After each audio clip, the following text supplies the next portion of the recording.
Oke, hari ini kita akan belajar kebenaran firman Tuhan. Minggu lalu saya bicara masalah gambar diri. Kemungkinan besar saya akan khotbah mengenai gambar diri ini bisa berminggu-minggu.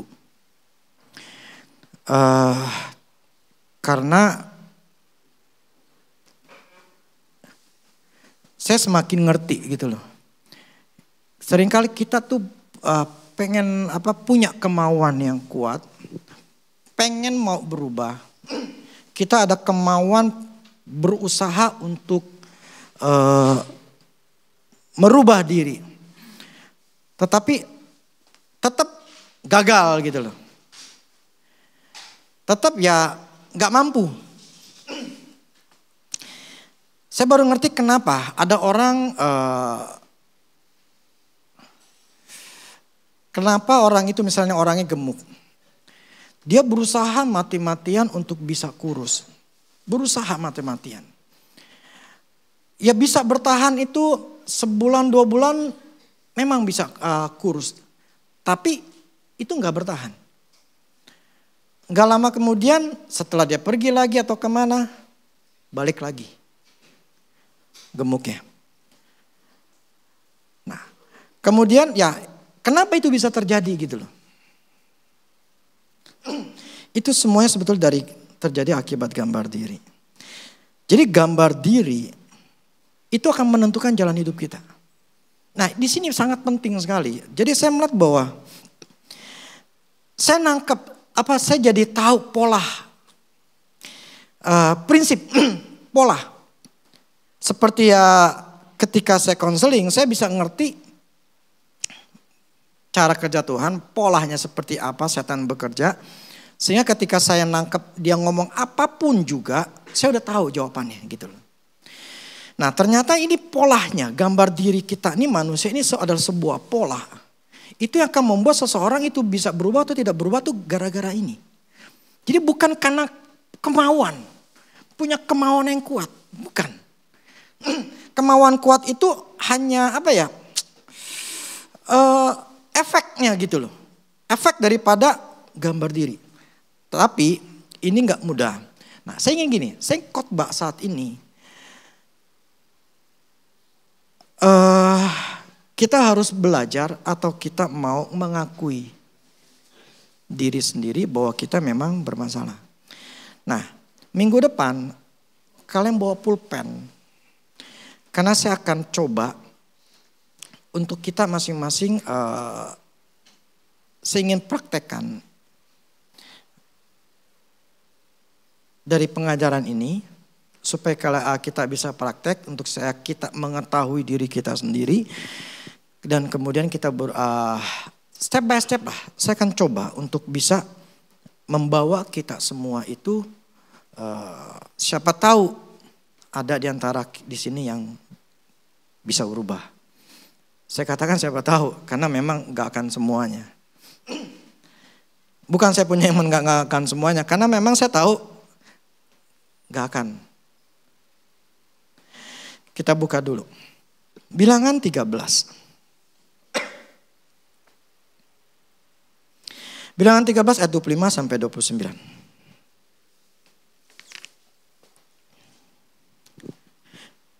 Sesudah lewat 40 hari pulanglah mereka dari pengintaian negeri itu. Dan langsung datang kepada Musa, Harun dan segenap umat Israel di Kades, di padang gurun Paran. Mereka membawa pulang kabar kepada keduanya dan kepada segenap umat itu dan memperlihatkan kepada sekaliannya hasil negeri itu. Mereka menceritakan kepadanya, kami sudah masuk ke negeri kemana kau suruh kami dan memang negeri itu berlimpah-limpah dan berlimpah-limpah susu dan madunya. Inilah hasilnya. Hanya bangsa yang diam di negeri itu kuat-kuat dan kotanya berkubu dan sangat besar. Dan juga keturunan Enak telah kami lihat di sana. Orang Amalek diam di tanah Negeb, orang Het, orang Yebus, orang Amori diam di pegunungan, orang Kanaan diam di sepanjang laut dan sepanjang sungai Yordan. Oke, coba perhatian saya begini. Di bilangan 13 ini, di ayat 1-nya itu Tuhan nyuruh kepada Musa untuk mengirim 12 orang karena mereka punya suku-suku. Ada 12 suku. Nah, Tuhan katakan para pemimpin. Jadi para pemimpin mereka itu yang dipilih, pemimpin mereka itu untuk jadi pengintai. Untuk bisa mengintai negeri yang akan yang Tuhan suruh untuk mereka dudukin. Nah, mereka pergi itu selama 40 hari. Jadi mereka ya seperti rakyat biasa, mereka melihat 40 hari berarti cukup lama. Nah, saya bilang itu bisa sebulan 3 bulan untuk bisa masuk ke sana. Ini mereka ya 40 hari nggak cuma semua negerinya itu mereka perhatikan, mereka masuki. Jadi saat itu Tuhan suruh mereka 12 orang ini masuk ke tanah Kanaan untuk mereka melihat ada apa di sana. Jadi Tuhan tuh memberikan apa ya? Lu lihat dulu dah di sana. Itu tanah yang gue janjiin. Lu lihat dulu seperti apa, gitu. Nah, akhirnya ke-12 orang itu pergi dan ketika setelah 40 hari mereka balik. Nah, mereka bawa ya hasilnya. Bahkan ada anggur itu setandan sampai dipanggul. Artinya begitu besar itu anggur dan begitu banyaknya. Nah, ketika mereka nyampe, nah mereka ceritain. Gitu loh. Memang benar-benar susu dan madu itu maksudnya tuh kiasan bahwa memang itu benar-benar bagus itu tanah Kanaan. Nah, tapi di sini dikatakan hanya tapi sama aja. Bangsa yang diam negeri itu kuat-kuat, kotanya berkubu, besar, keturunan enak kami lihat di sana, orang Amalek. Jadi mereka melihat. Mereka ngomong memang memang bagus, tetapi mereka juga ngomong negeri itu kuat-kuat, kotanya berkubu dan sangat besar. Nah, itu sebuah hal yang negatif, tetapi di ayat 30-nya. Kemudian Kaleb, kali ini Kaleb yang ngomong. Kaleb ini pemimpin daripada suku Yehuda. Joshua dari suku Efraim. Kemudian Kaleb mencoba menenteramkan hati bangsa itu di hadapan Musa. Berarti pada waktu mereka sedang nggak enak gitu loh. Makanya ditenteramkan kepada hati bangsa itu ke hadapan Musa, katanya. Tidak, kita akan maju dan menduduki negeri itu. Sebab kita pasti akan mengalahkannya. Tetapi orang yang pergi ke sana bersama dengan dia berkata, kita tidak dapat maju menyerang bangsa itu karena mereka lebih kuat daripada kita. Juga mereka menyampaikan kepada orang Israel kabar buruk tentang negeri yang diintai mereka dan berkata, negeri yang telah kami lalui untuk diintai adalah suatu negeri yang memakan penduduknya. Kanibal. Dan semua orang yang kami lihat di sana adalah orang-orang yang tinggi-tinggi perawakannya. Jadi raksasa semuanya gitu loh. Jadi si Kaleb mencoba menenangkan. Karena perkataan itu kubu-kubu yang besar. Pokoknya kuat-kuat. Ini sambung lagi dengan ngomongan yang orang 10 yang lain itu katakan. Wah itu parah, itu mereka bisa makan penduduknya sendiri, itu kanibal. Gak bisa kita lawan. Kita pasti kalah karena itu tinggi-tinggi, kita ini apa gitu loh. Kita gak mungkin bisa nyerbu gitu loh. Nah, di ayat 33-nya ngomong gini. Juga kami lihat di sana orang-orang raksasa. Orang enak yang berasal dari orang-orang raksasa. Dan kami lihat diri kami seperti belalang. Pernah tahu belalang kan ya? Tahu nggak? Soalnya kan nih di kota ini kan melihat belalang sangat susah sekali gitu loh. Saya ngeliat belalang tuh waktu masih kecil gitu loh. Belalang yang kecil gitu loh, jadi warna hijau. Ya kayak gitulah. Jadi kami lihat diri kami seperti belalang. Demikian juga mereka terhadap kami. Ini waktu saya dalam bahasa Indonesia yang lain-lain ngomong gini. Jadi mereka lihat, kita lihat, kita ini seperti belalang. Orang mereka juga ngelihat kita. Jadi ada dua ya. Orang Israel ngeliat diri sendiri. Orang sononya ngomong, bukan ngomong. Sebetulnya mereka tuh mengira bahwa kita ini nih, kami nih 10-12 ini ya sama juga seperti belalang. Nangkap ya? Jadi ada dua pendapat yang bagi mereka adalah pendapat mereka sendiri bahwa mereka sendiri belalang. Dan menurut mereka, cara berpikir mereka, jadi belum tentu itu mereka ngomong gitu loh. Belum tentu orang Kanaan yang ngomong. Tapi mereka sudah katakan, mereka juga ngeliat kita belalang. Jadi ya sama-sama belalang lah istilahnya gitu loh. Nah.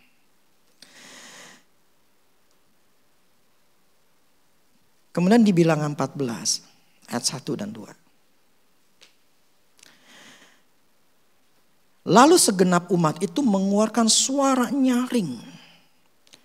Dan bangsa itu menangis pada malam itu. Bersungut-sungutlah semua orang Israel kepada Musa dan Harun. Dan segenap umat itu berkata kepada mereka, sekiranya kami mati di tanah Mesir atau di padang gurun ini. Jadi akibat dari omongan 10 orang ini itu meracuni yang lain gitu loh. Akhirnya mereka tuh bangsa Israel itu menjadi kecut, menjadi marah. Mereka bersungut-sungut di hadapan Musa dan berkata lebih baik gue mati di padang gurun atau di Mesir daripada ngelawan itu. Bangsa enak. Padahal belum ngelawan, tapi udah mending gue mati aja lah.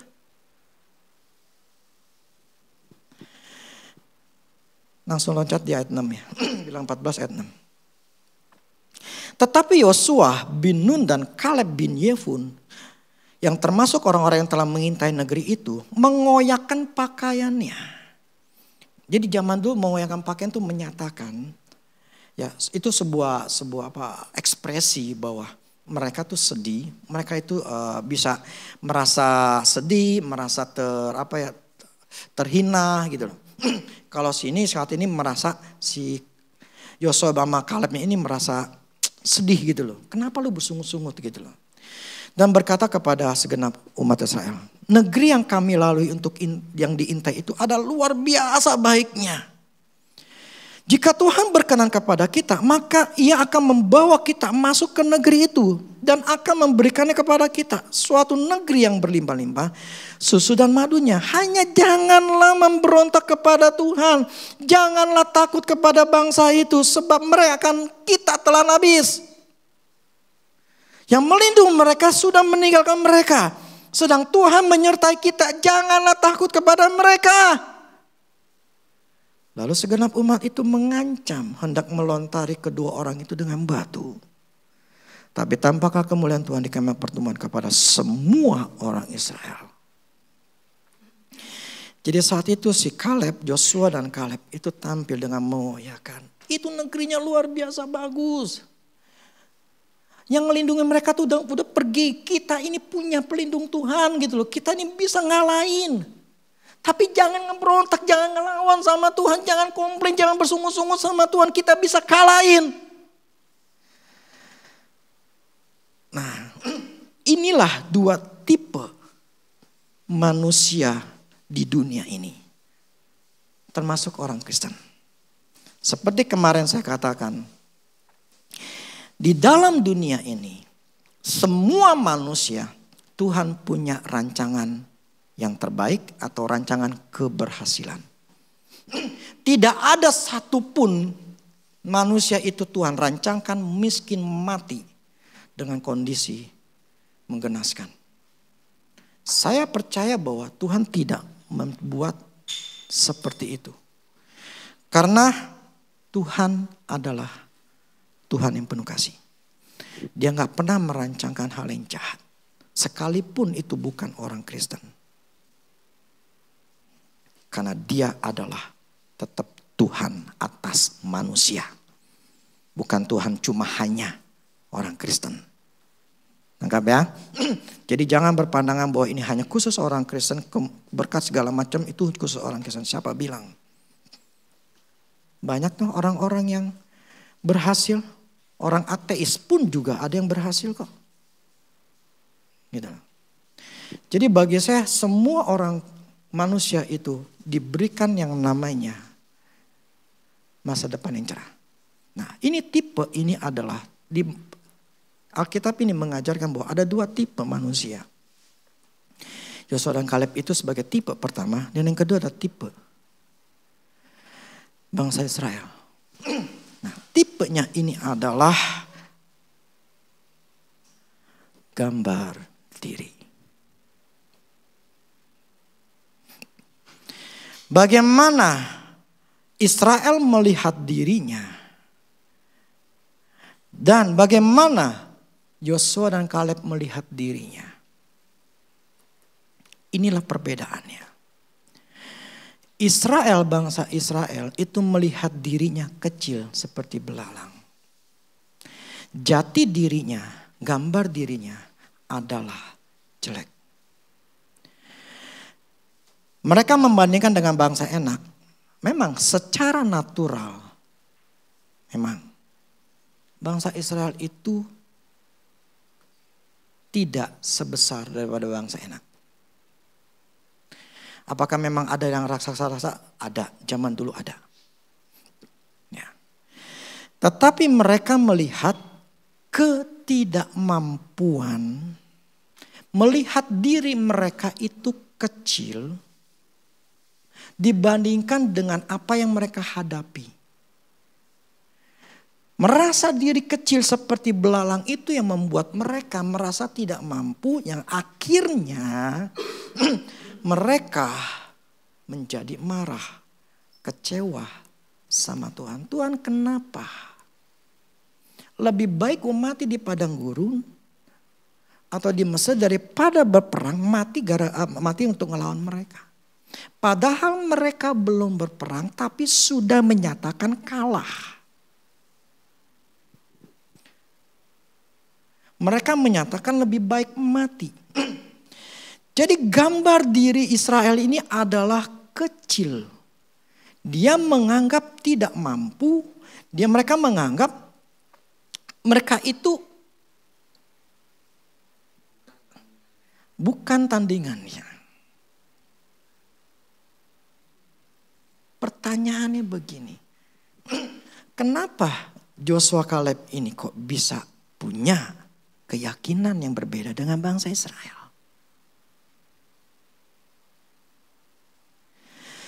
Bukankah mereka ini tetap keluar dari perbudakan? Maksudnya begini, mereka tuh sama-sama budak dulunya. Jadi sama-sama budak.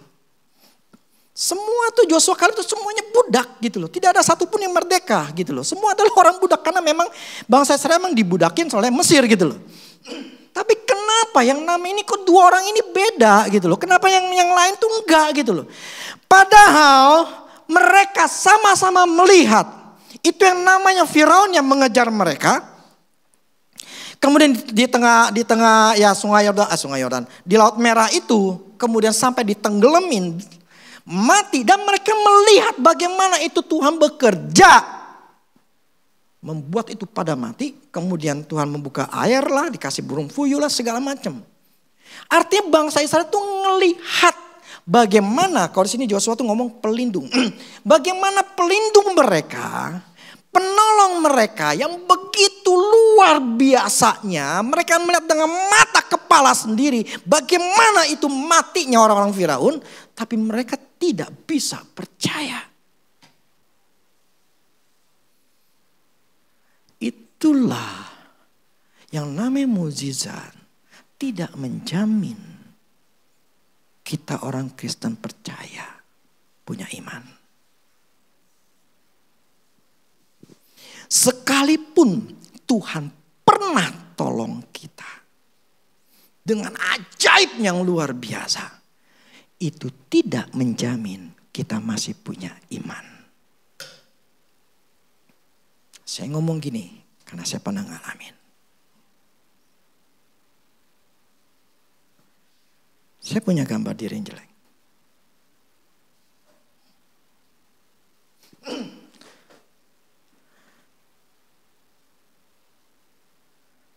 Ketika saya coba renungkan, Yosua yang lain itu dengan bangsa Israel sama-sama punya pengalaman. Sama-sama melihat dengan jelas. Sama-sama terlibat di dalamnya. Tapi kenapa cuma berdua orang ini yang bisa mempunyai iman?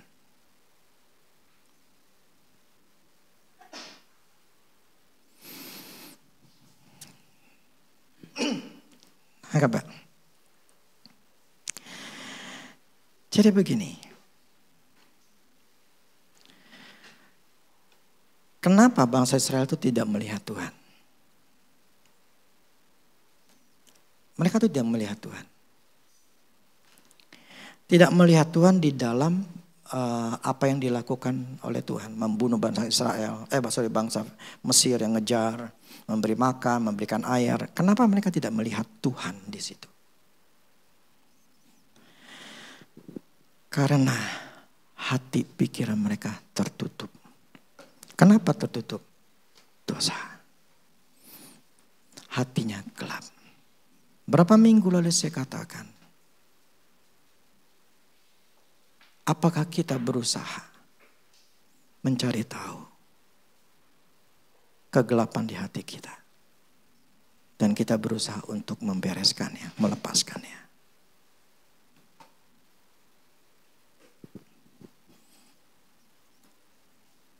Itulah penyebab dari bangsa Israel itu tidak bisa melihat Tuhan. Selama hati kita gelap, hati kita keras,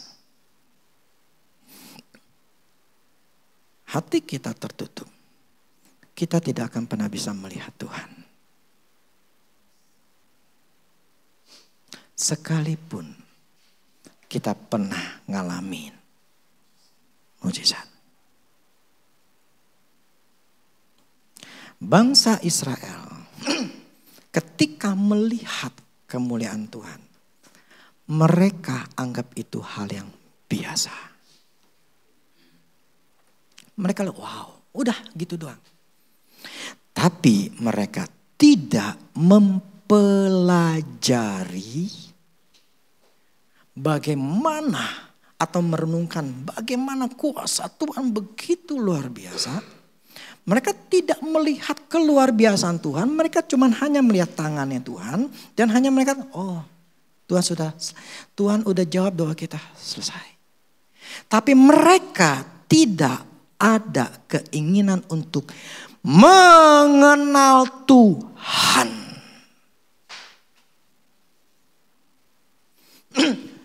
Kaleb dan Joshua, saya yakin mereka berdua bertemanan dan mereka sering ngobrol. Menurut bayangan saya mereka ngobrol, mereka berteman. Ketika Firaun itu ditenggelamkan sama Tuhan, mereka bilang gila. Tadi lihat gak lo? Itu kalau bukan ada tangan yang kuat, kalau bukan ada yang kuasa, nggak mungkin itu bisa. Kita ini bisa jalan di tanah yang kering, padahal itu lautnya gitu besar. Dan itu kita bisa ngelihat namanya air, tembok air, tapi kita bisa jalan. Dan ketika kita jalan, kita ngelihat tuh tentara Israel tuh mencoba menghalangi, mencoba ngejar kita, tapi ketahan. Kita ngeliat kan, lu lihat gak, Lab? Lihat gak Lab? Ya, gue ngeliat Jos. Kan? Nah, lu bayangin, itu gimana? Kok mana mungkin ya Lab ya? Gitu loh. Iya ya. Wow. Terus kita lihat ditenggelamin. Gila. Kalau bukan Tuhan yang luar biasa gak mungkin kayak begini. Kalau bukan ada yang begitu punya power, gak mungkin kayak begini. Wah gila. Kita ini bangsa pilihan. Kita ini punya Tuhan yang luar biasa. Dan ketika ada kejadian mereka minta air. Mereka menggerutu minta air. Kemudian Musa mengetuk, kemudian keluar air. Dan mereka ngobrol, kok bisa keluar air ya? Ini pada padang gurun begini, kok bisa keluar air ya? Gimana cara keluar airnya? Cuma diketok doang bisa keluar. Kita kan mesti ngegali. Tapi ini cuma ngeketok doang bisa keluar. Gila, gimana caranya ya? Hebat Tuhan. Hebat Tuhan ya Lep ya? Iya Jos, hebat Lep. Jos. Mereka merenungkan bagaimana kekuatan kuasanya Tuhan. Kalau bangsa Israel, Tuhan minta air. Blek, ya udah, yuk minum. Selesai. tidak ada mencoba untuk melihat kuasa Tuhan atau mengenal Tuhan. Mukjizat sekalipun kita pernah ditolong sama Tuhan. Kalau kita tidak pernah belajar untuk mengenal Tuhan, kalian tidak akan pernah naik level untuk percaya. Kenapa? Bangsa Israel cuma hanya melihat tangannya Tuhan. Mereka tidak mau melihat hatinya atau pribadinya Tuhan. Makanya ketika ada masalah lagi, mereka melihat betapa kecilnya diri mereka. Tetapi Yosua Kaleb mereka melihat Tuhannya yang besar. Itulah yang membedakannya. Orang kita punya masalah, itu tergantung gambar diri kita itu seperti apa. Gini loh. Bangsa Israel itu malah abang akan menghadapi ini bangsa enak segala macam itu fakta mereka memang gede. Itu fakta memang bangunan atau bentengnya kota-kota itu memang berkubu dan memang gede-gede tinggi-tinggi memang betul. Itu fakta. Demikian hidup kita ini punya masalah yang tinggi-tinggi yang gede-gede fakta. Yang gak bisa kita kita abaikan, kita anggap gitu loh. Itu fakta memang masalah kita tuh gede. Kita tuh melihat bahwa ini susah, kita tuh tahu itu susah, fakta. Nah kalau orang yang kenal Tuhan, itu kan seperti Yosua Kaleb. Tetapi orang yang tidak kenal Tuhan pasti stres.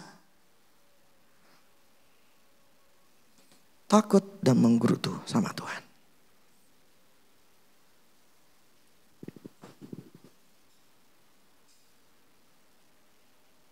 Kenapa Tuhan? Kenapa Tuhan? Kenapa Tuhan? Kenapa hidup saya begini? Kenapa kau gak tolong saya? Kenapa Tuhan? Kenapa Tuhan? Selalu ada pertanyaan-pertanyaan yang besar yang ada di dalam diri kita. Yang selalu kita bertanya, kenapa? Dan kita melihat, saya gak punya kemampuan.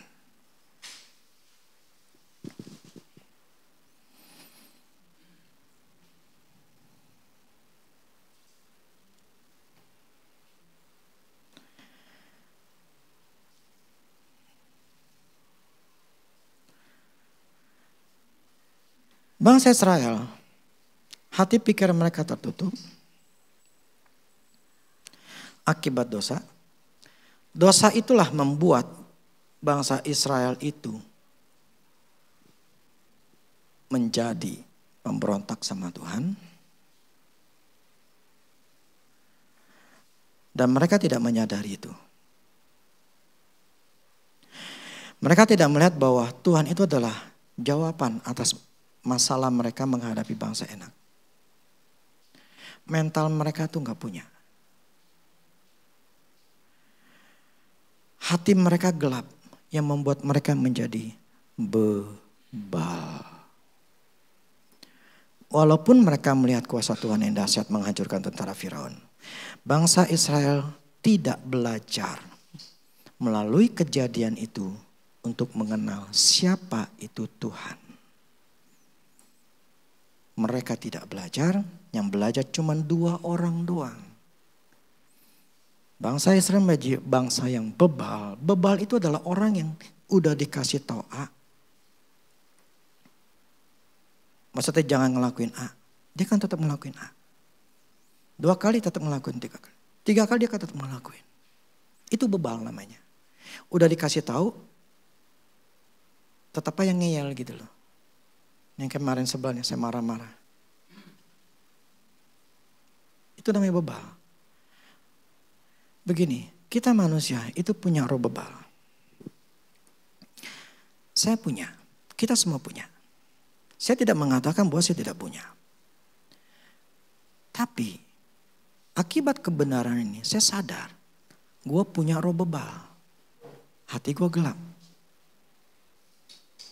Saya sadar. Saya akan renungin ini, makanya mengenai gambar ini berminggu-minggu saya dapatnya. Sampai sekarang saya merenungin. Yang kemarin saya tulis yang di grup juga itu sampai sekarang tadi pagi pun saya membaca, saya ngerenungin.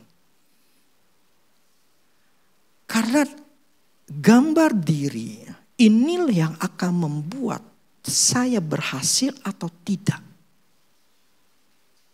Begitu pentingnya, beresikonya untuk mengerti ginian. Jadi saya berusaha keras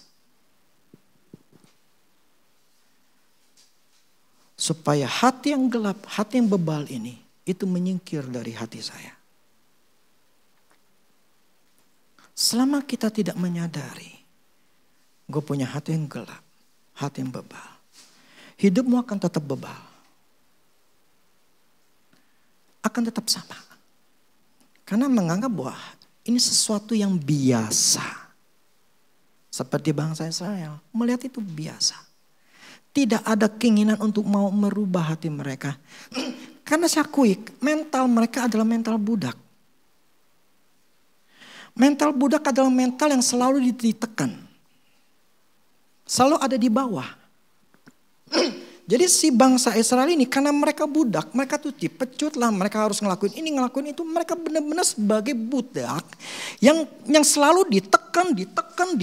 Akhirnya mereka tuh roh mereka itu pun jadi kerdil. Roh mereka tuh jadi roh yang kecil gitu loh. Jadi roh mereka tuh kecil. Karena situasi, kondisi, lingkungan yang membuat itu dia seperti itu. Memang secara logika tuh ya memang lumrah. Gitu loh. Contohnya kalau namanya pembantu atau karyawan, itu mereka ada di bawah kita. Kita ngomel-ngomelin pun mereka harus nurut. Dan mereka gak bisa ngapa-ngapain. Lu ngelawan, gue pecat. Itu memang kehidupan mereka seperti itu gitu loh. Kehidupan mereka adalah seorang budak. Sehingga ketika mereka harus ngelawan yang gede, mereka langsung jiper gitu loh. Karena seanggap seperti tuannya gak mungkin bisa dilawan gitu loh.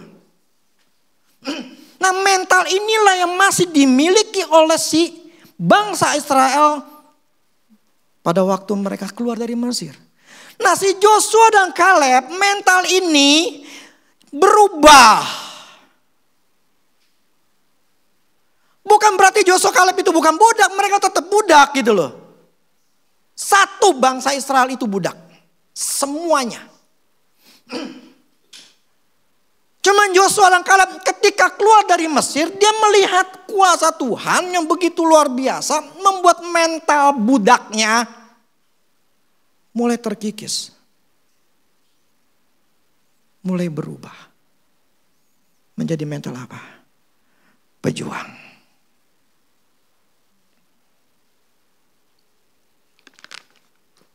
Jadi ketika lihatin namanya, yang gede-gede raksasa.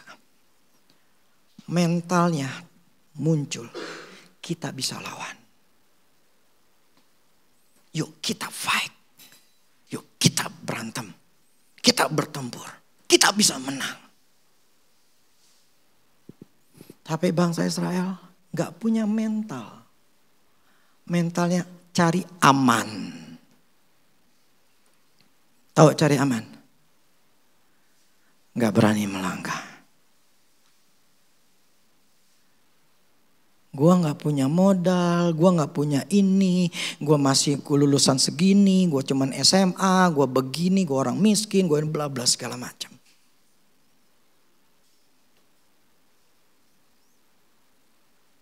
Karena mereka mempunyai mental. Itu adalah gambar diri.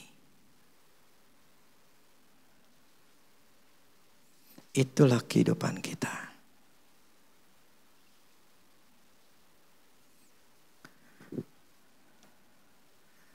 Makanya beban nama itu sangat berat. Ya Joshua, beban kamu sangat berat di nama. Kamu harus seorang pejuang, bukan a loser.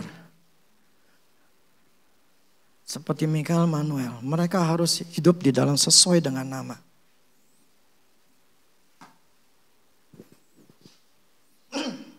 Mentalnya daripada si Caleb Joshua itu seorang pejuang.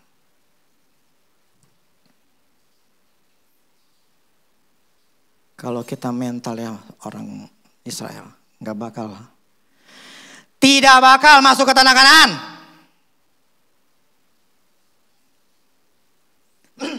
Yang masuk ke tanah Kanaan akibatnya gara-gara ini Tuhan marah. 10 orang itu dimatiin sama Tuhan, kena tulah. Terus plus 20 tahun ke atas, mau laki perempuan, mati di padang gurun, ditetapin pokoknya mati. Jadi umur 20 tahun itu mereka adalah orang-orang yang sudah ngerti. Jadi pada waktu berkumpul begitu, mereka pada lagi ngomongin, wah itu apa sih, orangnya gede-gede. Umur yang 20 tahun ketika mendengar seperti itu, mereka ikut-ikutan. Kalau nggak ikut-ikutan muncul dong, yes, ya Mr. Caleb, saya ikut, saya percaya juga. Tapi nggak muncul di Alkitab. Artinya umur 20 tahun itu semuanya sama sama yang lain. Mereka pengecut semuanya. Nah Tuhan tetapkan 20 tahun ke atas semuanya mati.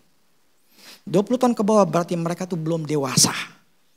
Kalau kita kan di umur 17, dewasa kan perempuan umur 17, laki-laki itu umur 20 tahun. Sebetulnya kedewasaan itu kalau Tuhan lihat jadi 20 tahun. Jadi umur yang 20 tahun semua itu ditetapkan mati. Tidak ada yang masuk ke tanah Kanaan. Jadi siapa bilang janjinya Tuhan akan selalu tergenapi. Tergantung manusianya.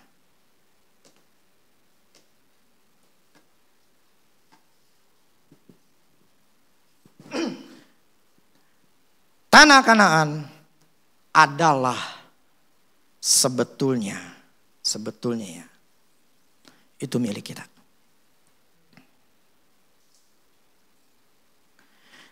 Tapi sayang sekali untuk menuju tanah Kanaan, kita harus begitu banyak yang harus kita lawan, yaitu yang gede-gede, yang gak mungkin, yang mustahil untuk bisa dilawan.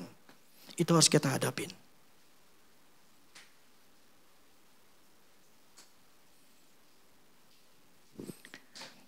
Apakah kita berani? Karena di depan kita ada fakta. Sebab kalau ngelihat dalam diri kita nggak punya kemampuan, kita nggak punya modal, kita nggak punya skill, kita nggak punya pengalaman, kita nggak punya bla bla bla bla. Tapi di depan kita ini begitu besarnya. Gimana cara ngelawannya? Bagaimana cara gue bisa ngalahinnya? Sedangkan gue nggak punya. Gue nggak punya alatnya, perangnya kayak gimana, atau gue punya pengetahuan aja gue nggak punya. Gimana gue bisa lewatin?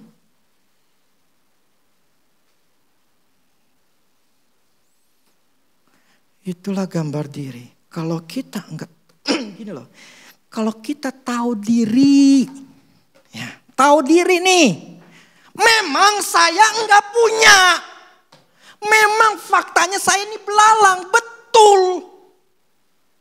Tapi harus ada tapinya. Gue akan bentuk mental gue dulu.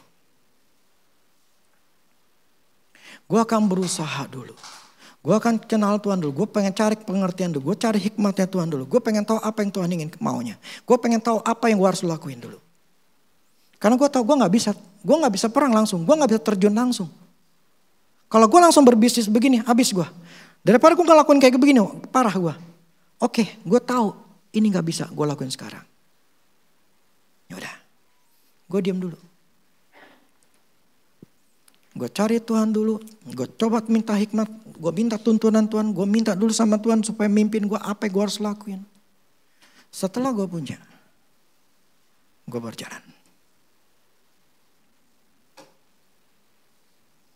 Itu yang saya lakuin sekarang.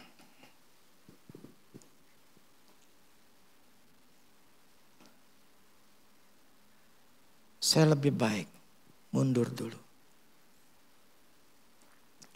Makanya saya semakin ngerti kenapa dulu saya Saya punya keyakinan yang kuat dalam dunia peperangan. Karena saya sudah punya skill. Saya sudah punya pengetahuan. Saya sudah punya hikmat. Saya tahu Tuhan udah kasih saya kuasa. Saya sudah tahu urapan, bla bla segala macam. Saya punya semuanya.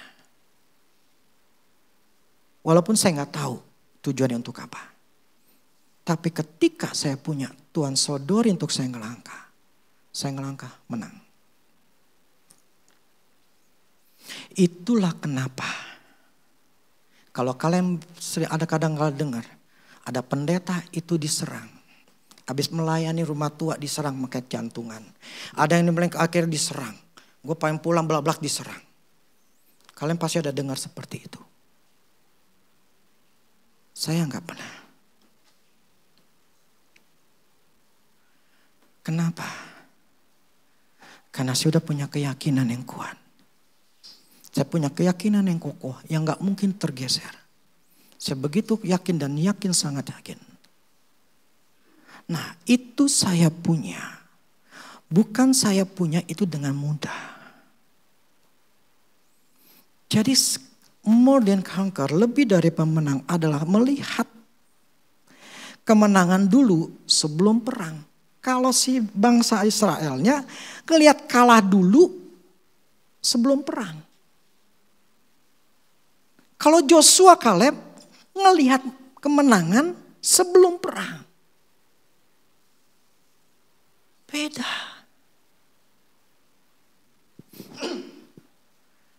Karena bangsa Israel itu punya gambar diri yang sangat jelek. Dan mereka tidak sadari bahwa memang kejelekan ini seharusnya mereka rubah.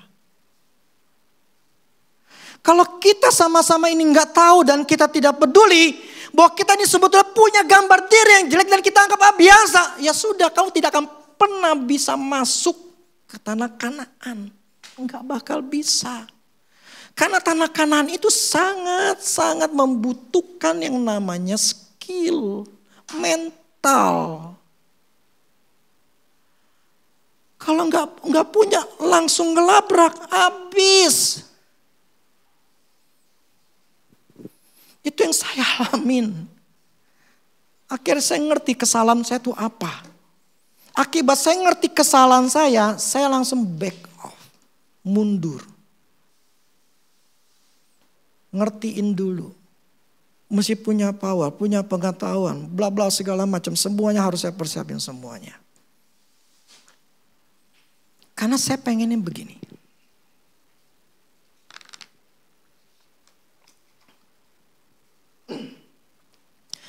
Tanah Kanaan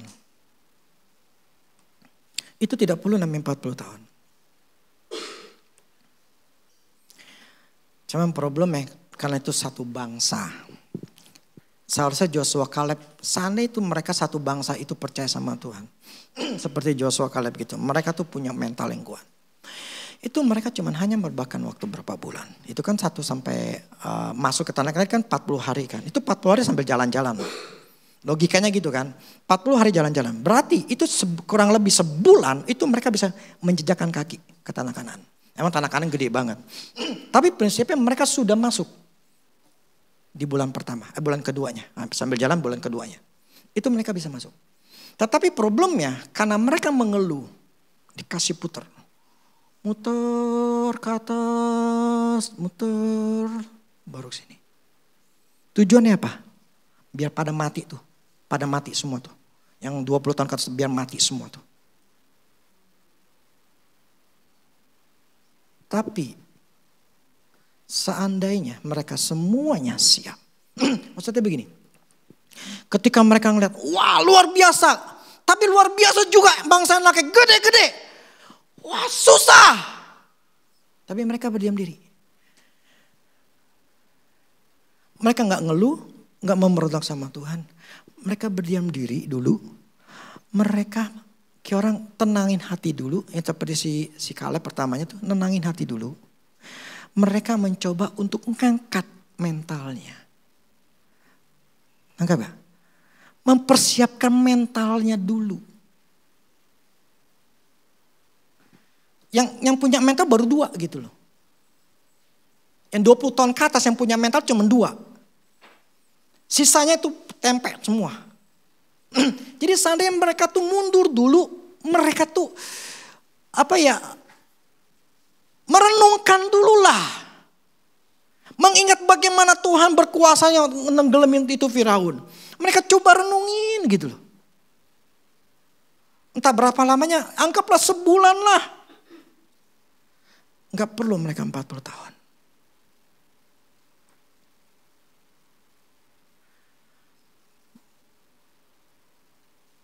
Jadi prinsipnya begini. Saya ngomong kepada diri saya sendiri. Gua gak mau bertahun-tahun masuk ke tanah Kanaan. Gua gak mau. Karena tanah Kanaan itu sebetulnya gak jauh. Memang itu memang tetap mesti jalan, mesti ngelangkah. Bukan yang gua ngeloncat, gak bisa. Tetap ada proses yang saya harus lewati, tetap itu ada waktu yang dibutuhkan.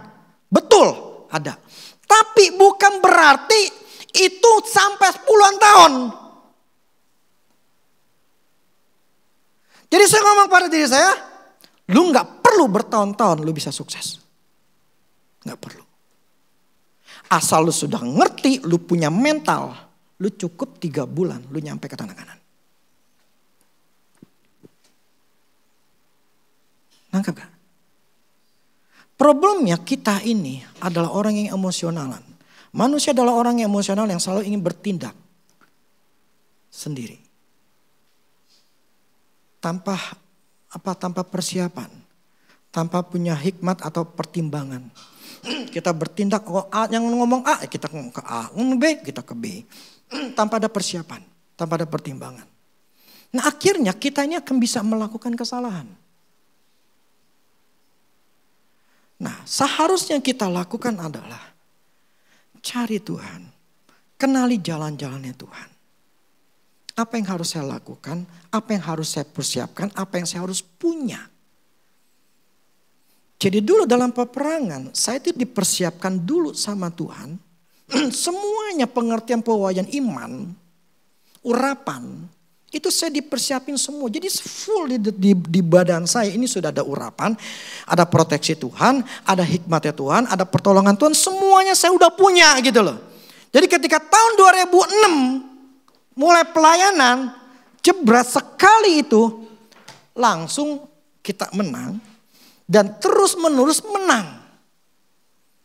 Tidak pernah saya diserang, tidak pernah saya mengalami kekalahan, semuanya selalu menang dan menang. Kenapa? Karena saya punya keyakinan Yesus sudah menang di kayu salib. Saya punya keyakinan bahwa Tuhan itu memproteksi saya dengan sempurna. Nah itu nggak dapat dengan mudah karena saya harus mengisinya gitu loh. Jadi ketika saya melangkah selalu menang. Artinya apa? Gambar diri dulu lah yang harus diberesin. Citra diri dulu lah yang harus kita beresin. Baru kita bisa masuk ke tanah Kanaan.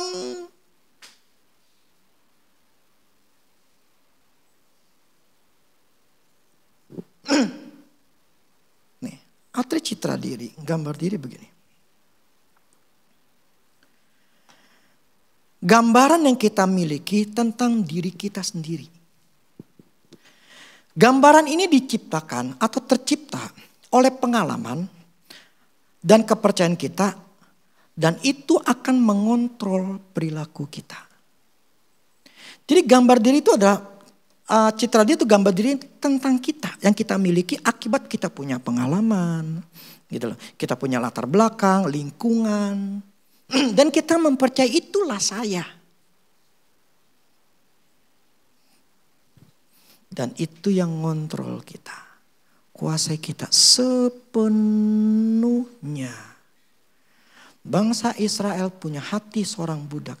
Itu yang ngontrol sepenuhnya. Akibatnya mesin otomatisnya. Mesin kekalahan dalam diri mereka. Itu langsung muncul. Lebih baik gue mati di padang gurun. Mereka tahu mereka kalah. Itu gambar diri. Yang minggu lalu saya cerita bagaimana anak haram, perempuan hitam, hasil dari perkosaan. Dia nggak tahu bapaknya seperti apa. Dia cuma udah begitu miskin lagi. Udah hitam, miskin, hidup lagi.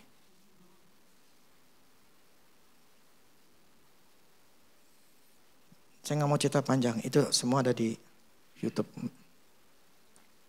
Tapi ketika gambar dirinya berubah, hidupnya berubah. Seorang hamba Tuhan katakan, pilihan di kamu. Kau menganggap engkau sebagai anggap seperti korban lah. Atau kau ingin merubah.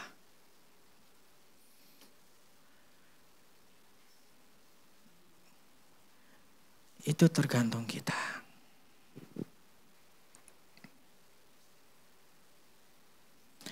Jadi gambar diri itu adalah mengenai tentang diri kita sendiri.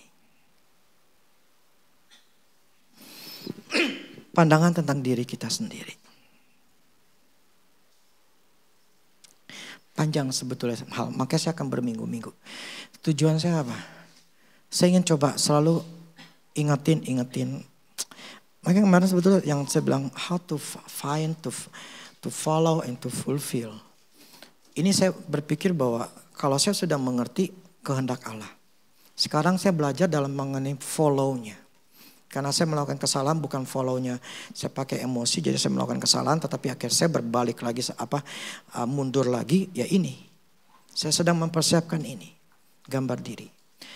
Kita tidak akan pernah jadi orang sukses. Kalau kita enggak pernah lihat diri kita sukses. Kita tidak akan pernah melihat seorang bayi di pangkuan kita. Kalau kita belum punya imajinasi seorang bayi yang kita lihat.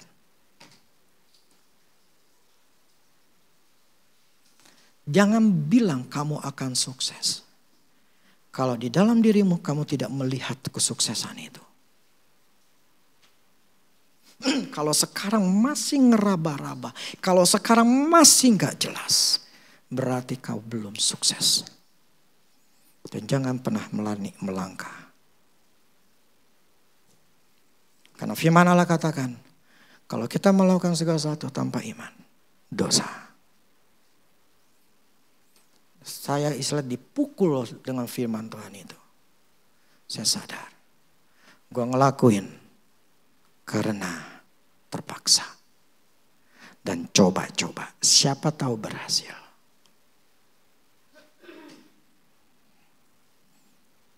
Dan akhirnya, mesin kegagalan itu yang muncul dalam hidup saya. Gagal. Ini mesin mekanisme kegagalan dari orang Israel ini muncul dengan sendirinya. Karena yang mengontrol itu gambar dirinya.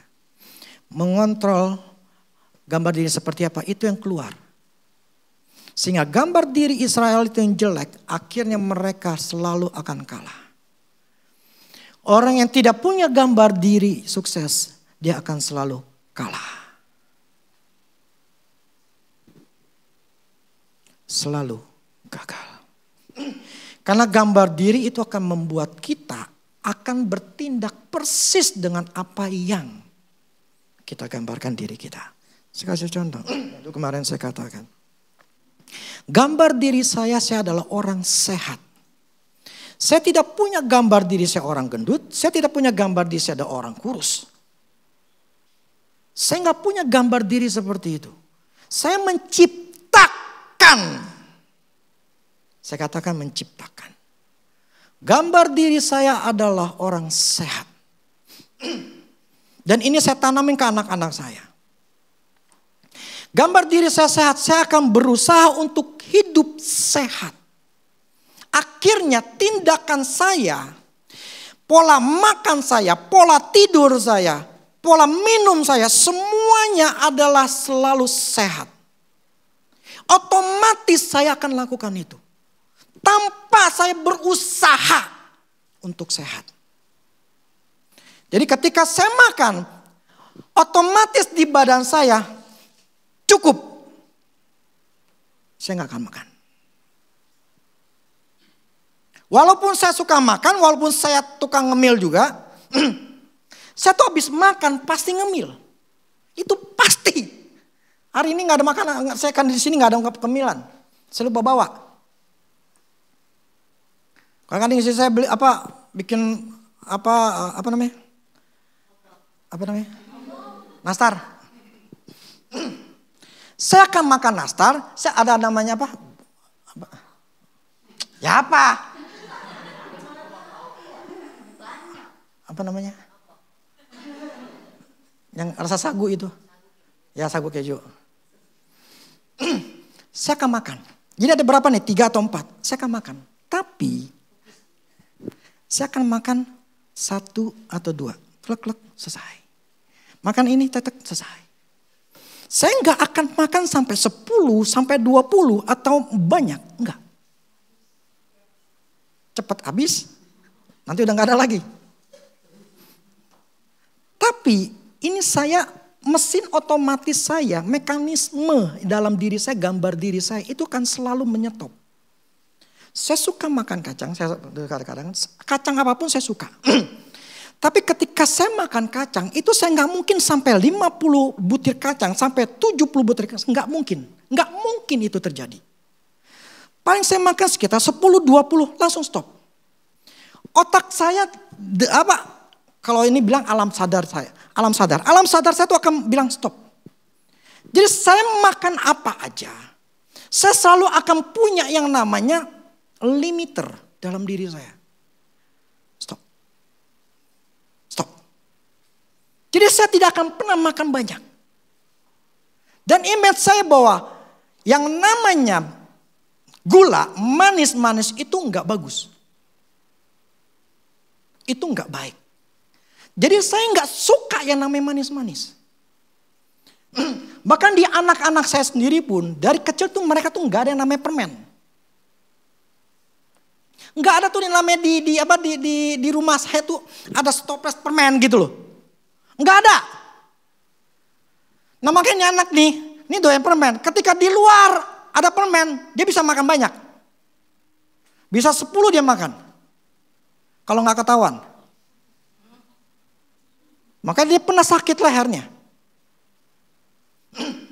Maka gigi anak saya semua itu nggak ada yang namanya hitam-hitam. Karena memang image saya harus sehat. Nah, itu saya peroleh karena ketika saya baca buku gitu loh. Ini orang saya seperti anak ini, anak kecil mesti begini ngurus anak, bla bla segala. Itu saya baca semua. Itu membuat saya tahu, oh yang terbaik buat anak itu apa. Nah, karena saya punya gambar diri, saya orang sehat. Saya bukan punya gambar diri orang kurus, enggak. Maka saya menjaga badan saya untuk ukuran saya yang profesional. Gitu loh. Ini aja masih dibilang obesitas gitu loh. Seharusnya 59. Makanya saya katakan kemarin, minggu lalu. Berat badan saya itu saya cuma hanya target 61, 62. Kalau pagi nih, saya selalu pagi timbang. Kenapa?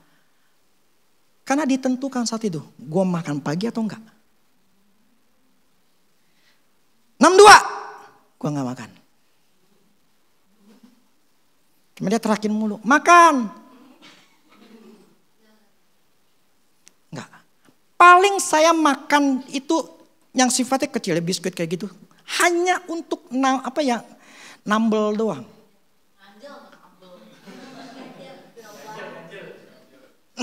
Cuman ngeganjel doang. Kalau 61 saya makan pagi. 61,5 masih makan pagi. Tapi kalau 62 enggak. Kan enggak ada timbangan.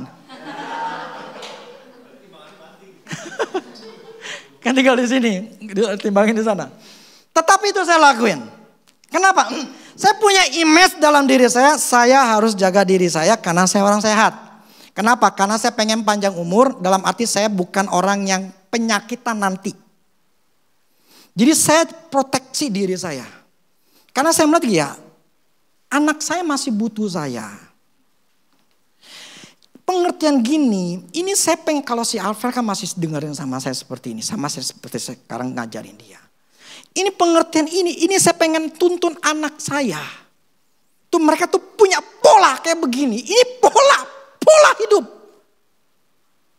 Ini pola yang seharusnya kita ikuti, gambar diri. Kalau kita punya, hidupmu bahagia, senang. 5 aspek hidup kita, itu seharusnya ada polanya. Itu ada gambar dirinya. Jadi masing-masing tuh saya punya gambar diri. Ya, contoh dalam masalah kesehatan, saya punya gambar diri seperti itu. Dan saya mempertahankan sampai sekarang. Makanya berat badan saya ini udah belasan tahun, segini doang. Pernah saya akui, pernah sekitar 65, 66. Tapi itu saya reducein, langsung kurangin. Dan akhirnya saya bisa. Prinsipnya adalah, karena saya punya gambar diri, gua adalah orang sehat. Maka saya berusaha untuk tetap sehat. Jadi ketika teman saya bilang, nih ada daun yang contoh kemarin saya dikasih di grup SMA saya, itu namanya batang pohon bajaka katanya, ini bagus. Saya minta, karena ini bagus buat saya. Ketika dia kasih tahu ini ada namanya daun ini, bagus, saya minum. Saya makan. Makanya kemarin saya katakan ketika waktu ke Korea itu zaman atau berapa minggu yang lalu, berapa tahun yang lalu. Ketika dibilang ginseng, saya beli. Saya kalau masalah kesehatan saya berani. 50 juta saya beli itu ginseng. Itu memang ribuan pil. Saya berani beli. Kenapa? Otak saya ngatakan, gua sehat. Gua harus sehat. Gua harus sehat. Jadi gambar diri itulah yang membuat tindakan saya otomatis.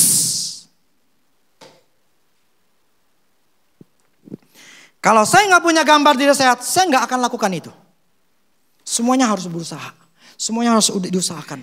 Punya kemauan, gua nggak boleh makan, gua nggak boleh ini nih, gua harus jaga diri gua. Capek kalau begitu. Pasti gagal. Nggak mungkin nggak. Kemauan itu memang kelihatannya bagus, tetapi itu akan membuat kita akan di tengah jalan itu pasti balik lagi semula. Jadi saya lihat inilah polanya. Gambar diri dulu yang dibetulin. Gambar diri nggak dibetulin, nggak bakal berubah ini hidup. Jadi saya ngerti inilah pola gambar diri ini yang harus diberesin dalam hidup saya. Ngerti Nas? Kalau kamu gak punya pola gambar diri kamu sukses, kamu tidak akan pernah sukses.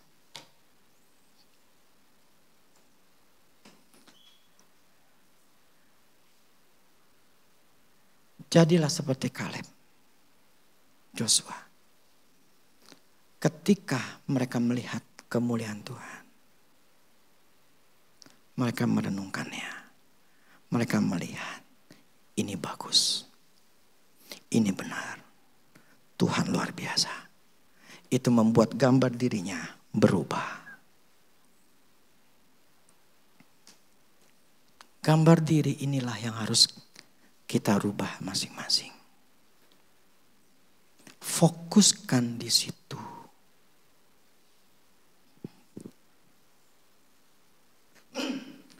Gambar diri saya sebagai seorang bapak. Saya punya satu ayat yang mengatakan, jangan membuat anakmu itu syak hatinya atau kecewa. Itu firman nemplak ke dalam diri saya. Oke, gua adalah bapak yang baik buat anak-anak. Tidak akan menjadi seorang pemarah. Gue gak mau membuat anak gue saya marah-marah kemudian anak jadi kecewa, anak menjadi marah, kemudian jadi kepahitan segala macam. Saya bukan seperti itu. Karena firman katakan jangan sampai terjadi. Jadi saya merenungkan dalam diri saya adalah seorang bapak yang baik, yang sabar. Akhirnya tindakan saya sabar. Sayang pada mereka, mencukupi hidup mereka, berpikir masa depan seperti apa, berpikir bagaimana caranya menuntun mereka. Itu otak saya ke sana. Karena saya punya gambar diri. Saya adalah bapak yang baik.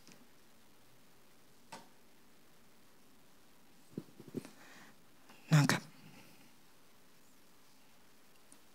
Contoh satu lagi. Tadi saya tanya istri saya.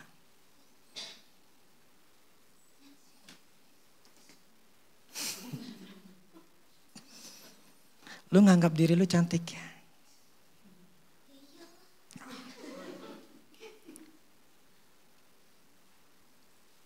Karena nganggap diri cantik, dia akan berusaha untuk tetap cantik. Tapi kalau gambar dirimu jelek, kamu tidak akan berusaha untuk jadi cantik. Saya mempunyai gambar diri, saya adalah orang yang rapi. Ini rambut saya tiap 2 minggu saya gunting. Yang guntingin dia. Tapi ya gitu. Kalau saudara perhatiin bulan lalu, ini bagian saya ini semacam kayak apa ya? Pitaknya kelihatan gitu loh.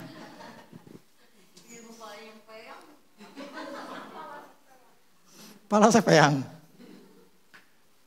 Jadi mesti rata. Ini anak gini loh, karena rambut saya kan gak banyak. Kayak orang tuh kalau rambut banyak kan lama, ini kan sebentar gitu. Seret, seret, seret. Belum puas, seret. Seret. Ini udah cukup. Seret.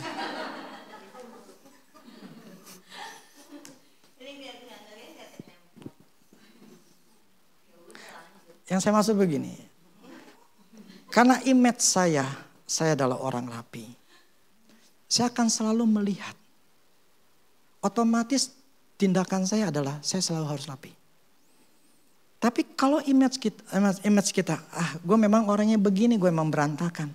Berantakan.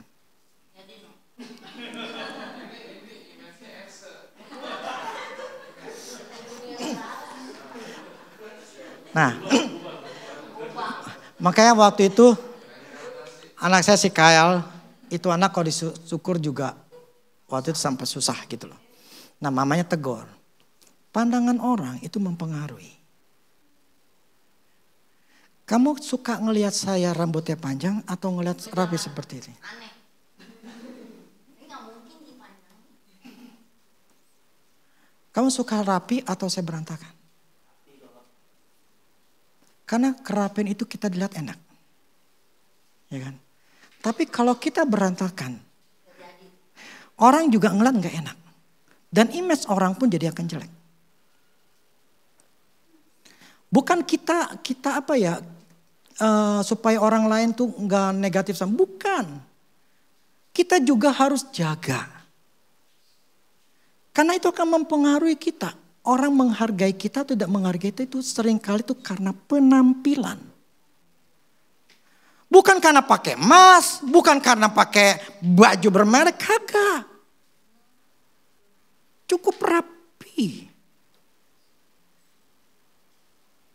Itu yang saya tanamkan kepada anak saya. Jadi gini, image-nya itu mesti tanam dari kecil. Supaya ketika gede kita nggak capek. Karena gambar diri itu pengaruh. Kalau gambar diri waktu masih kecil anak udah diomel-omelin, udah ditekan, itu udah gedenya itu anak nggak bisa apa-apa. Selalu tergantung sama orang tua. Maka saya bersyukur sekarang anak saya itu dua-duanya sekarang jadi buruh. Dalam arti karena liburan. Artinya mereka itu mau kerja. Mereka nggak malu. Hanya untuk meluangkan waktu. Karena dari Januari sampai Februari itu ada 1,5 bulan mereka liburnya. Kenapa mereka nggak jalan-jalan aja selama 1,5 bulan? Kenapa mereka nggak minta duit sama saya? Papi minta duit dong, ini kan liburan nih, jalan-jalan kasih duit dong. Enggak. Langsung mereka, kita cari kerja yuk. Daripada kita bengong-bengong doang. Kita cari kerja. Mereka kerja. Apa yang dapat mereka dapat. Tapi memang ada waktunya mereka jalan-jalan. Jadi Kalau kalian pernah di IG-nya, itu mereka jalan-jalan juga. Ada waktunya mereka kerja cari uang, karena itu tanggung jawab. Tapi ada waktunya mereka harus nikmatin hidup. Mereka harus nikmatin hidup. Dan mereka tuh berkelana, maksudnya jalan-jalan ke, mereka banyak pergi kemana-mana di Taiwan. Jadi ada sisi mereka harus nikmatin hidup, tapi ada sisi mereka harus bertanggung jawab. Itu image yang terbentuk dari kecil. Kalau kita nih udah gede, udah dewasa, udah punya anak, image kita tuh masih ada yang jelek. Nah itu yang saya maksud, mesti diberesin. Dan anak kita yang belum punya image yang negatif, jangan bikin image yang negatif. Puji anakmu, jangan rendahkan anakmu. Sekalipun mereka dapat jelek, jangan pernah rendahkan. Dan ketika bagus, puji dia dengan standar yang cukup. Tapi kita yang udah gede ini, dewasa ini harus dibetulin. Kita harus masing-masing tahu gambar diri kita apa. Karena itu akan mempengaruhi jalan hidup kita. Fokus di sini.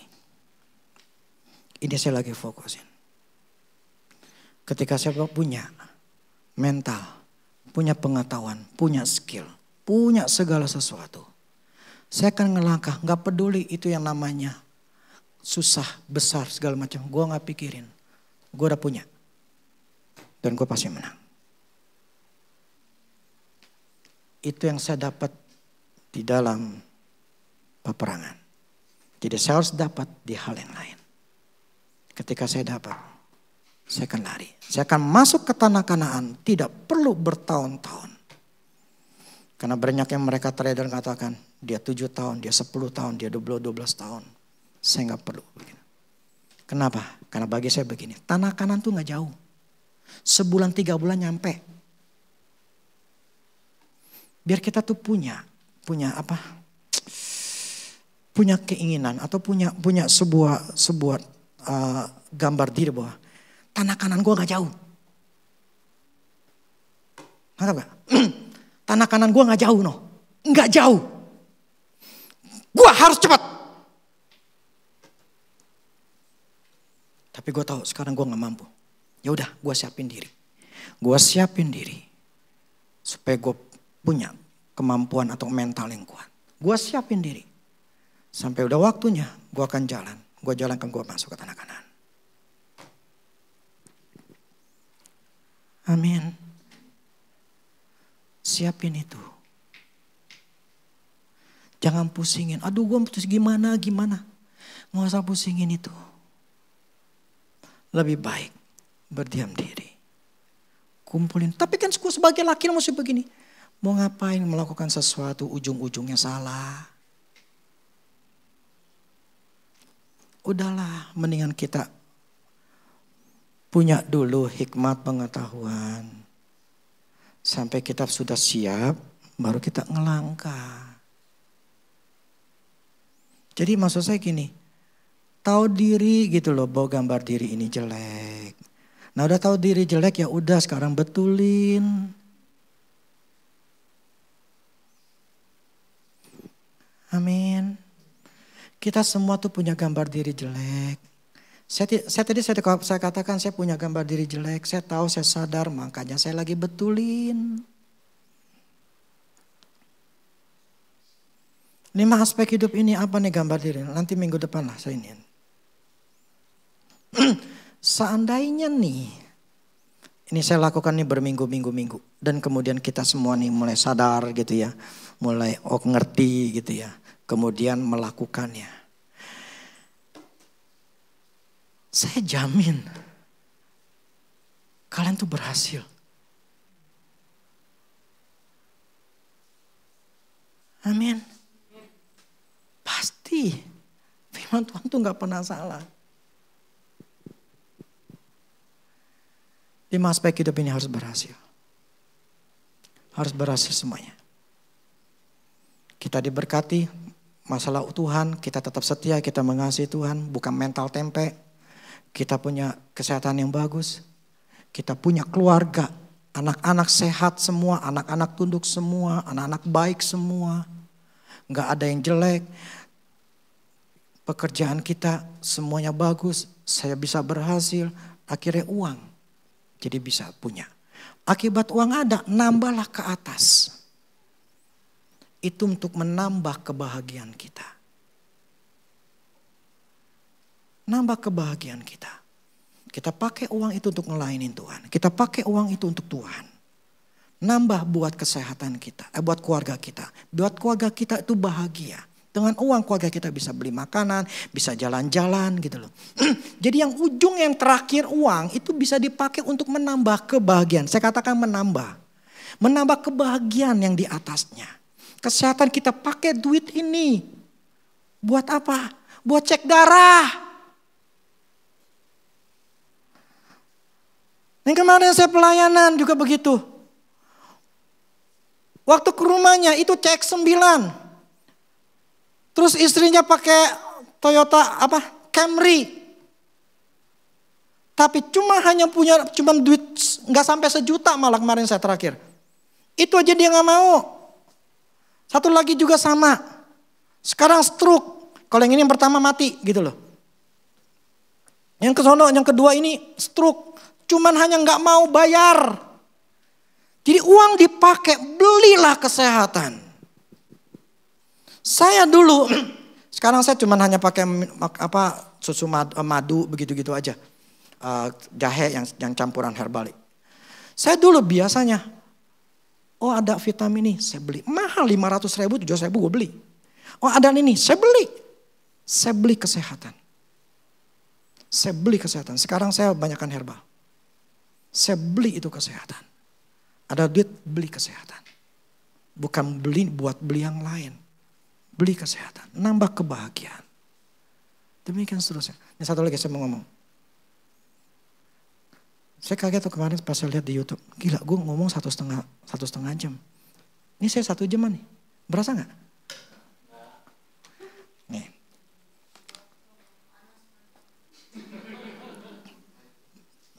Nih satu ngomong lagi nih. Saya ngomong ini yang meninggal, yang belum lama. Stroke, pendarahan, darah tinggi. Ping sampai pecah pembuluh darahnya. Jadi dia sampai begini aja. Tahu gak istrinya? Yuk ke rumah sakit, gak mau. Saya bingung udah punya duit kenapa gak takut keluarin duit atau apa sih gitu loh. Akhirnya dipaksa. Sampai ke rumah sakit udah pecah. Operasi cuma 3 hari lewat. Istrinya ngomong gini, saya nih, saya udah suruh suami saya untuk cek darah untuk oh dia minum darah tingginya, dia nggak mau minum. Tahu ngapain dia ngomongin? Hati yang gembira adalah obat. Kok mati? Ayo. Hati yang gembira adalah obat. Kok mati?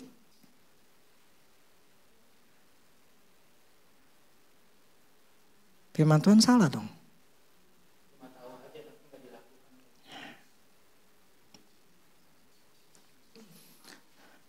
Cuma mulut doang.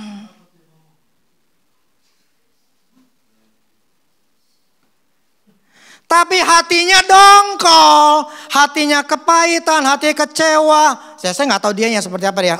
Tapi maksudnya gini, berbeda mulut sama hatinya beda. Jadi kalau kita yang ngomong nih, hati yang gembira adalah obat. Tunggu dulu, hatimu kayak apa nih? Saya adalah sukses. Tunggu dulu, lu pengecut atau pemberani? Nangkep gak? Jangan asal ngomong gitu loh. Kalau hati kita enggak sama. Ini fakta lo ya. Suaminya enggak mau minum obat darah tinggi. Dia Pak, soalnya dia selalu ngomong hati gembira adalah obat. Hah? Kok mati? firman itu enggak hidup dalam dirinya. Karena firman Tuhan enggak pernah salah. Jadi maksud saya gini, jangan pernah mengutip ayat ya. Baca Alkitab setiap hari tapi hati enggak pernah berubah, percuma. Jadi jangan nyalain Tuhan. Hati yang gembira adalah obat. Hati kita gembira enggak? Kalau setiap hari stres, ngomel, pusing, tertekan, beginilah, begitulah, suami begini, istri begini, kerjaan begini. Terus ngomong hati gembira adalah obat. Dan berharap bahwa itu akan terjadi. Mimpi kali.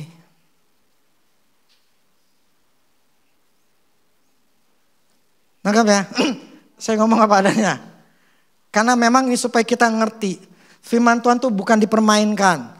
Firman Tuhan tuh hanya dihidupin baru kita bisa ngalamin. Kalau nggak dihidupin nggak bakal pernah. Ya. Jadi gambar diri jelek, hidupmu jelek. Sadarin itu. Ini yang saya lakukan. Saya lagi membentuk gambar diri. Saya lagi bentuk. Saya masih proses. Kita masing-masing punya gambar diri. Sadar nggak? Kita mau nggak merubah? Saya belum lihat diri saya sukses. Dengan apa yang saya lakukan. Saya belum lihat. Tapi ketika saya sudah lihat. Gak akan bisa yang bisa menstop saya. Saya akan selalu menang. Nah, ini saya akan bicara lagi gambar diri minggu depan. Sampai otak kita benar-benar sangat ingat. Enggak dilupain.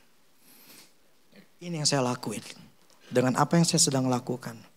Saya selalu melihat. Saya selalu merenungkan. Saya selalu mempelajarinya. Saya harus lakukan itu terus menerus.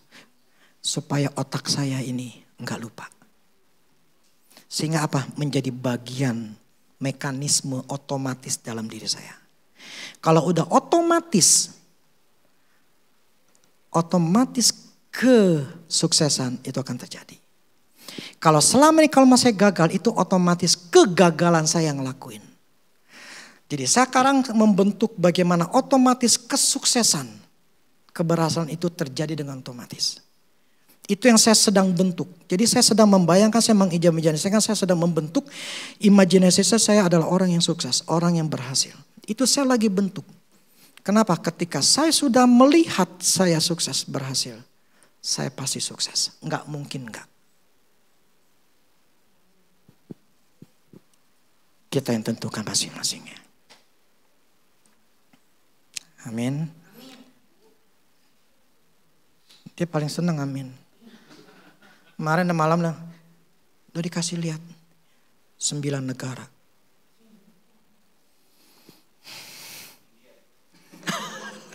Bukan Ethiopia.